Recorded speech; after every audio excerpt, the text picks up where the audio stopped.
Hello, today for review I've got true wireless in-ear monitors, but this time I can't say that it's yet another true wireless because it's the true wireless in-ear monitors made by Noble Audio themselves. They are tuned by Wizard and they've implemented almost everything that is possible to achieve the best audio quality in modern true wireless world. It's built with Qualcomm's QCC 3020 chips and they support, actually here's a list of features, so they support aptX, they support True Wireless Plus, fast charging and so on, so all necessary things are present here. Dual layer carbon driver, and you can understand that it's definitely promising and we can expect good sound quality. Is it so? We'll find out in this review. Price is $156 on their official store. I don't know why they didn't made 149 or 159 like everyone, but 156, so it's the price of Noble Falcon, and let's have a closer look. Box is simple, some features are printed on the box, so 10 hours playtime.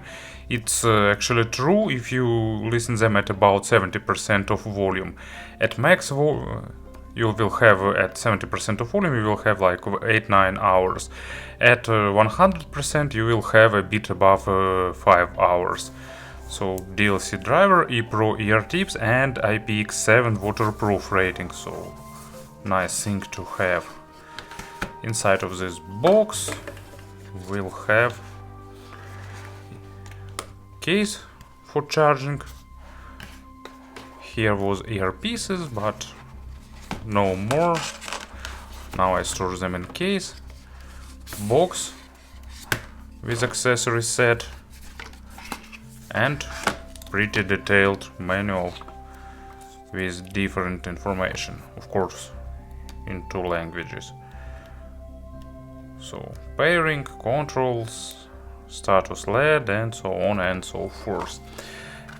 Here the case themselves and earpieces are inside. Inside of the box with accessories you will have short USB-C cable for charging, velvet pouch, I don't know what for, and additional set of tips, so 3 pair of tips, that's what you will get with them.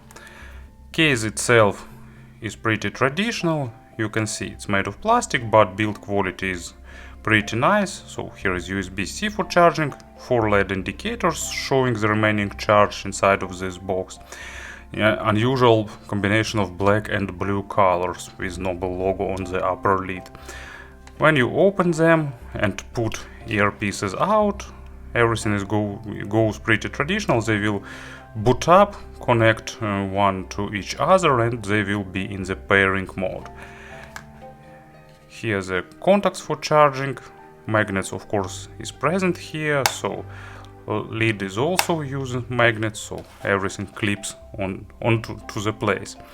Here are earpieces themselves. As you can see, they have a really unusual shape with long extended spouts and big shells, so they will be sticking out of your ears and you will be looking a bit odd, but I don't think that any of these true wireless model users will bother with look. And face plates are also buttons and they are not sensor ones, so it's regular clicky buttons, so and you can control earpieces with these buttons. There is a complex schema, single presses play pause, on the left earpiece double presses next, triple presses previous, on the right double presses volume up, triple is volume down, or vice versa, left and right, I don't remember the exact numbers. In terms of fit, I think it could be problematic for some people, but actually for me they providing, well, maybe not perfect, but really good fit, thanks to this long extended spouts. So you can see they are really long. They are fitting deep inside the channels and providing above the average sound isolation. Also, big earpiece helps isolating more outside noise too. There is a lip for holding the tips and protective grill, so no derbies will fall inside of the earpiece. So let me get tip back. I don't know why, but all true wireless manufacturers are using this not traditional tips with shorter stems, and Falcons are not an exception here. Also here there is LED indicator, so this company logos can glow with red and white colors, indicating different statuses. So controls are pretty convenient. They provide all the features that true wireless models do. You can connect them both. You can connect only left or right while second is charging. You can swap active and passive earpiece, so everything is in place here. There is a small delay between the video and audio, but for example YouTube can compensate it. For music listening it's not an issue, but if you're going to watch some videos not on YouTube, probably you need to be aware of that. What else? They are pretty good in terms of receiving quality, up to 10 meters with one thin wall between them. The connection remains stable, and but when you enter some area with lot of Wi-Fi networks or with some interference, you can experience some hiccups, but not more than that. So connection quality is really normal. So as now I'm filming using my iPhone, I think I can make an experiment and try to record the part of the video using this true wireless earphones microphone. I won't apply any equalization or tone compensation, gain correction to this part, so you can probably get an idea of how this earpieces sounding themselves.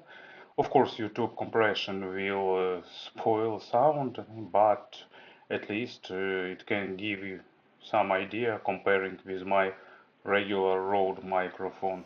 And of course about the sound, I even tried to burn them in for about 3 full charge cycles, so it's like about 25-27 hours or so. I'm not sure was it necessary, but just I did that, like maybe it's kind of cargo cult, but anyway. What is more important with them is to find the proper fitting tips. Maybe you will need some spin fits, but for me the silicons were okay, and ensure that they fit in nicely, because sometimes due to these extended spouts achieving the proper fit would be problematic, and if you didn't achieve the best possible fit, you won't get the best possible sound. They will be shouty, thin, and sounding too metallic and harsh. So, as for sound, of course Noble Audio couldn't create just a regular true wireless model, so vast majority of true wireless models, and probably 100% of what I tested, varies from V-shaped signature to just bassy without treble accent with accented low frequencies. And Falcon C is totally, well, maybe not totally, but kind of different beast, because they are tuned to sounding more resolving, more analytical, more natural, providing, well, let's name it audiophilic, more audiophilic sounding. Well, it's not maybe best word to apply for the true wireless model, because this lossy wireless codecs steals a part of resolution and quality, but anyway, this model tried to do its best to minimize that effect, and they pretty much succeed with that.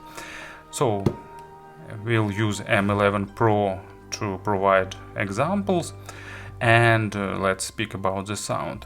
So bass go deep. It goes basically to the maximum possible depths for the true wireless model, because all wireless codecs are mostly affecting the deepest bass and highest treble. So it's the part that suffers the most from this compression, and it goes basically to the maximum possible depth for the deepest bass. It controlled well, it has good resolution. Of course, it's not balanced armatures or not fast wired dynamic driver, but still one of the fastest true wireless dynamic driver bases. And it's really good in representing textures with pretty realistic attacks and decays. It has nice impact and punch, but at the same time bass here is not accented at all. So if you used to some model with accented low frequencies, probably it won't be the best choice, but for me it's totally good because I'm okay with natural tuning and I like it. For me quantity is more important than quality is more important than quantity. Accidentally tried to say the vice versa. So I like how these earphones render acoustic instruments, how they give the body and weight. Maybe it would be a bit bass light for some bass heavy electronic music and synthesized bass, but it's still pretty enjoyable with bands like Prodigy, The Antwoord. Don't expect some skull crushing bass, but still pretty enjoyable. But of course it's a matter of taste, and I'm not a bass head at all, but for me they are not bass light, just not bass heavy. And as an example for the low frequencies, of course I've selected a group with good acoustic bass, and it's always Musica Nuda. And as you can guess by the name of this album, Banda Larga, they have accompanying group with them. Usually Musica Nuda it's just acoustic bass and vocal, but this time they got a whole band with them, but still it's first of all, of course, it's still acoustic bass and vocal, but this time they have a lot of different instruments, percussions, drum, and they have some big drum hitting from time to time on this track, and this in-ear monitors representing it pretty nicely. So some true wireless models just lose this part or play it like some shapeless drum, like something boomed, but what was that? Got no idea. But with this in-ear monitors you will have this sense of big drum and skin on it. Or is it correct to say skin, or not sure what is the cover of drum is called. I need to look at the Wikipedia, because in Russian it calls skin. But anyway, let's go back from my linguistic exercise. Mids are also good, and probably the best part of this in-ear monitors, and it's also pretty expected, of course, because mid suffers least from the compression, but still these in-ear monitors are really nicely tuned, and Wizard did its job brilliantly. They are not they are resolving, but at the same time they are not lightweight like some balanced armature in-ear monitors. They have good resolution, but at the same time they are not picky in terms of source, because creating true wireless model that is picky for the quality of the material, it will be a huge fail, because all that they will play is it will be the issues of the lossy compression. And this model is hiding the lossy compression issues pretty nicely. They are balancing really good between the micro contrast and macro dynamics. Of course, don't expect superb resolution of wired balanced armatures, and don't expect super emotional representation of good planars, for example, wired planars. It's just good for the true wireless model, but still it's of course better than almost every wired model in sub $100 range too. They really normal in terms of weight, so all voices will be with good body. Same applies for the instruments.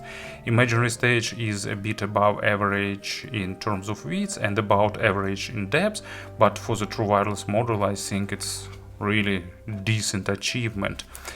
And I've selected a really complicated example for the mid frequencies. It's John Zorn, Naked City, and really really avant-garde track with almost abstract one, with a lot of different noises and sometimes with sharp piercing saxophone, so it requires a good resolution. Of course, this model isn't perfect for this track because this track requires something wired and something high-level wired, but for the true wireless model they show themselves really nice with this track without any critical issues. And treble extension is just average. Of course, a bit better extension would be nice, but it's another limitation caused by the wireless compression nature. And it has treble here has pretty nice attacks and decays, really lifelike. Treble is a bit accented, but not too sharp or too piercing, at least to my ears. Maybe for the most treble sensitive persons they will be bright, but I think for the not super sensitive people they will be more than okay. Treble has good resolution. Of course, don't expect some audiophilic rich layering, overtone saturation, just basic tones, but they are good with percussions, with high-pitched female vocals, with instruments that hitting into this area. So pretty nicely tuned treble, but don't expect something stellar just like that. And as an example for the treble, I've tried to find something not super critical for the but not something super simple. So it's the Doors when the music's over. So maybe not audiophilic quality of record, but still pretty decent record, and it filled with signature percussions, lot of different bells, lot of different cymbals, and it's sounding pretty nice and pretty engaging with these in-ear monitors.